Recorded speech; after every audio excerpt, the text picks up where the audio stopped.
Welcome back. In this series, we're exploring our God who provides. Last week, we looked at how God provided food, both in a physical famine and a spiritual famine. I also pointed out how both readings were not only connected by the provision of food, but by the presence of water. This week, we're looking at how God has provided hydration, something to drink. Let's begin by reading Exodus chapter 15, verses 22 to 26. Then Moses led Israel from the Red Sea, and they went into the desert of Shur. For 3 days they travelled in the desert without finding water. When they came to Marah, they could not drink its water because it was bitter. That is why the place is called Marah. So the people grumbled against Moses, saying, "What are we going to drink?" Then Moses cried out to the Lord. The Lord showed him a piece of wood. He threw it into the water, and the water became fit to drink. There the Lord issued a ruling and instruction for them to put them to the test. He said, "If you listen carefully to the Lord your God and do what is right in his eyes, if you pay attention to his commands and keep all his decrees, I will not bring on you any of the diseases I brought on the Egyptians, for I am the Lord who heals you." Isn't it incredible how God enabled Moses to turn the water in a flowing stream from bitter salt water to sweet fresh water, capable of satisfying the thirst of a nation, using only a tree branch? Some would say it was magic. I believe it was a miracle. And yes, there is a difference. A link back to the last series. Did you notice the name of the waters that were transformed from bitter to sweet? They were called Mara, meaning bitter.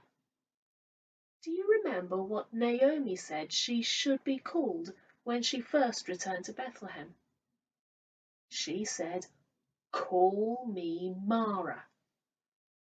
The Israelites witnessed the transformation of bitter water to sweet water as they started the journey to the Promised Land.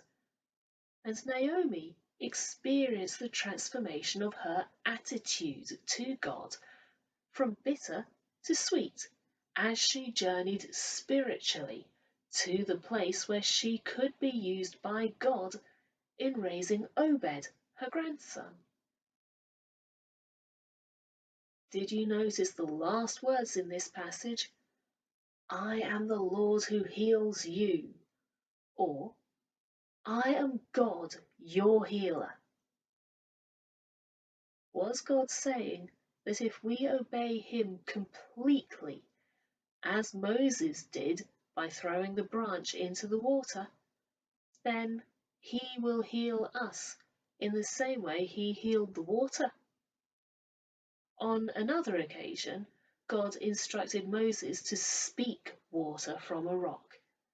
You can find out what happened by looking up Numbers 20, verses 2 to 13.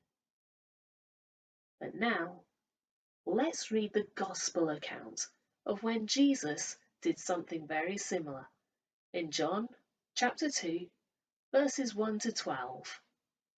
On the third day, a wedding took place in Cana in Galilee.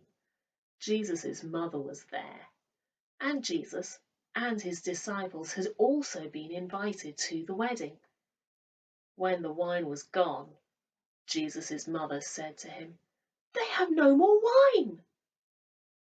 "Woman, why do you involve me?" Jesus replied. "My hour has not yet come." His mother said to the servants, "Do whatever he tells you." Nearby stood 6 stone water jars, the kind used by the Jews for ceremonial washing, each holding from 20 to 30 gallons. Jesus said to the servants, "Fill the jars with water." So they filled them to the brim. Then he told them, "Now, draw some out and take it to the master of the banquet." They did so. The master of the banquet tasted the water that had been turned into wine. He did not realize where it had come from, though the servants who had drawn the water knew.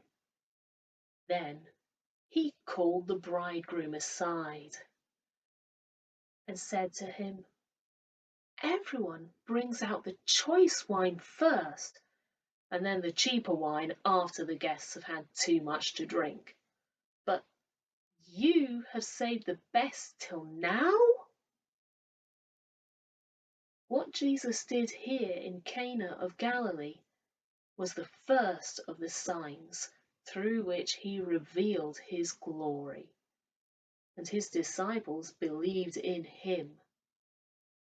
After this, he went down to Capernaum with his mother and brothers and his disciples. There they stayed for a few days.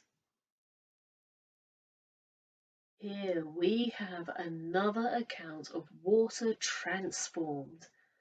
This time, it's not the transformation of undrinkable to drinkable, but from normal to extraordinary in the best sense of the word.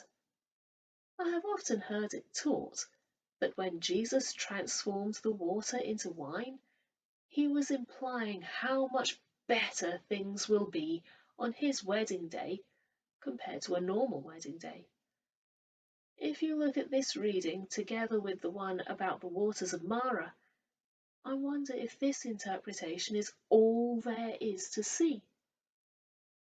God blessed the people by taking what they already had and making it fit for purpose. With Moses, he took the bitter water and a branch.